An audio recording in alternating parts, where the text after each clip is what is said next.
been talking to a lot of people recently about Jordan Binnington. There's a lot of things about his game that I've really enjoyed. He's successful, he has balls of steel, and he doesn't give a fuck, which I've talked about previously in multiple videos. Jordan Binnington, when it comes to puck handling, I think personally, him and Braden Holtby are the two best puck handling goaltenders in the National Hockey League. Every time they go out to touch the puck, it's on the tape for their own defenseman, and they're breaking out of the zone, they're maintaining puck possession, and as we all know, if you have the puck on your stick, 9 times out of 10 you cannot be scored on if your team has the puck. I found out the other day that Jordan Binnington actually almost has basically a straight blade. There's almost no curve, no wedge, no really anything special to it, and the reason behind that being, by having a huge curve on your blade, the curve is really for throwing sauce bombs and getting some lift on the puck.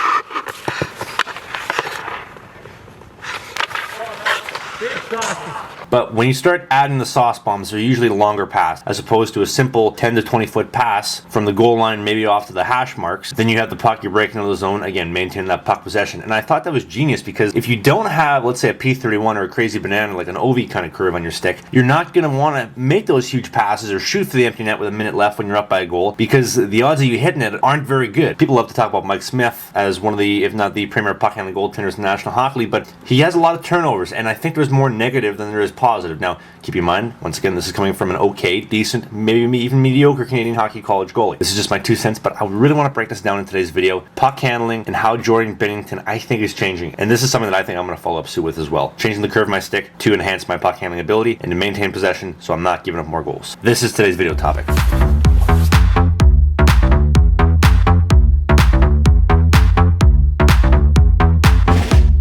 I think he's a really smart puck handler, and I like the fact he uses a very straight stick, which gives him good backhand mechanics, good forehand mechanics. He doesn't need a big lift curve or anything crazy curve-wise because he's not a guy that likes to fire it off the glass and out of the zone. He's a possession guy. Short little 10-foot passes and a straighter stick like he uses allows him to do that consistently, not worrying about trying to hit the home run to the far end. I think Mike Smith is probably, will go down in NHL history as one of the best technical puck handlers that ever played. The issue with Mike Smith is in the cognitive game and the decision making, and he's the type of guy that tries to make it about him instead of about the team.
Did I shot that?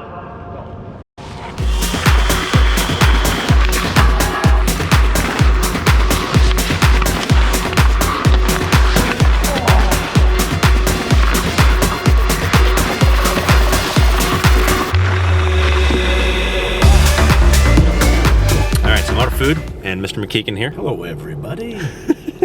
We're gonna go to Superstore, grab some groceries. Q&A. We almost forgot we gotta do the Q&A.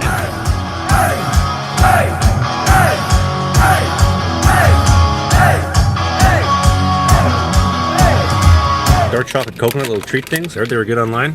They're like $8, but we're gonna find out if they're any good. Putting the balls in my mouth. They're good.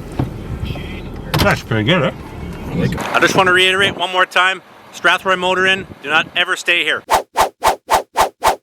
Place sucks.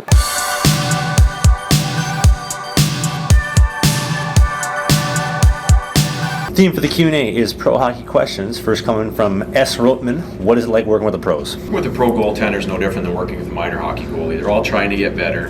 At the pro level, they're very professional, very respectful, and you don't have to beg them to work. If you tell them to do something, they're going to work their butt off. So I love working with the pros just as much as I love working with a 7-year-old. Eric Nagy wants to know, are you teaching the pros new things or just fine-tuning the things they already do? Well, in Belfour's case, he didn't know how to do VH and a couple of back leg recovery things. So we worked on that, which was new to him. Most part of the pros, you're just refining and distilling down the stuff they already do well and just hammering away at it. The one thing I tell people, the drills you see on Instagram that people do don't happen in the NHL. In the NHL, we do very fundamental, simple one-stage drills, and we do them at full speed, and it's not complicated stuff you do. It's very basic. With pro goalies, what kind of stuff do they usually work on? In the pro level, we basically work on puck handling transition with our D. We work on rebound control and very basic stuff like watching the puck in and out of the body. It's nothing complicated. It's just very simple and basic repetitively. King of Baseball wants to know, was it hard to teach NHL goalies how to do some drills? It's not hard at all. If you tell them something, they can implement it immediately.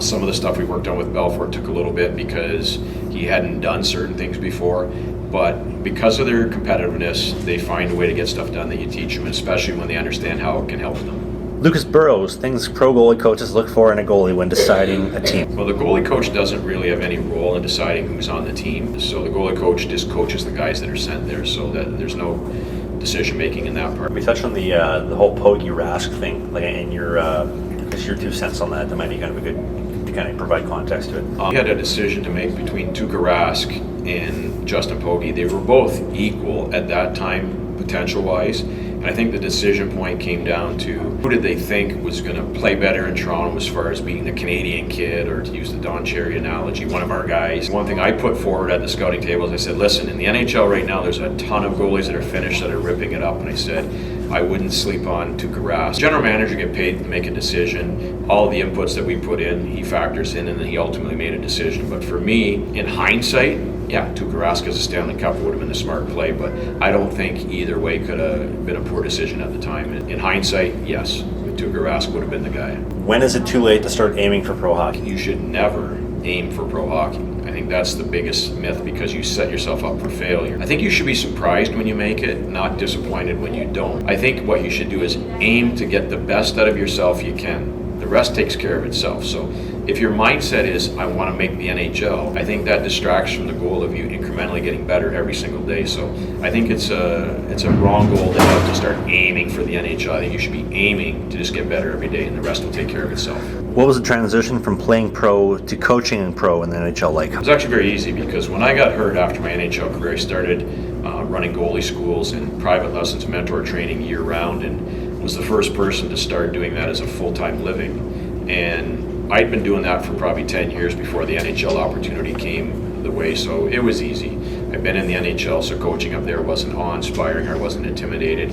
It's just another day at the office for me. Current NHL goalie with the best technique? I think obviously all the kids up there have great technique, because there's lots of great goalie coaches out there now. I love Carey Price's technique and Carter Hart's technique. In pro hockey, do they take defensemen under 6 feet? Pro hockey, yeah, they take defensemen under 6 feet, because the way the game's changed for them, with the hooking and holding, and then the priority on zone exits and zone entries and power play, they'll take defensemen of any size that can help the team. Name all the NHL goalies you've coached. That list will be too long, but you can go to futurepro.com and look at our Hall of Fame. Do you prefer a toe lock, blade hold, or shin lock when doing the RVH? The way you attach yourself to the post has positives and negatives on each of those 3 techniques, and you could have individuals that do different ones on different posts. At the end of the day, toe bridge provides a great seal, kind of hard to hit that under pressure all the time. The easiest to hit on the landing is the shin, maybe the skate blade on there. The skate blade's not very steady on the post, and there's gaps there between the bottom of the pad. So they each have their pros and cons, and I think find out what works for you and stick with that. And that will conclude our Q&A.